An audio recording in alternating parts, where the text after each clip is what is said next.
दोस्तों, आइए मेरे पास एक MPPT 60 एम्पेयर का आया है जो कि कस्टमर ने मेरे पास रिपेयरिंग के लिए भेजा है। तो इंशाल्लाह हम इसको रिपेयर करने लगे हैं।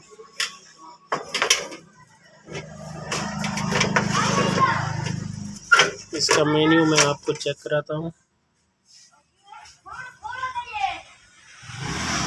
ये तकरीबन 30 वोल्ट से 100 वोल्ट और 17 वोल्ट 1000 वाट।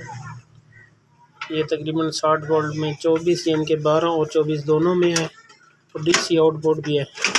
इसका अंदर वाला सर्किट है और ये इसकी किट है। आज हम इसको रिपेयर करेंगे। वीडियो को आखिर तक ज़रूर देखना।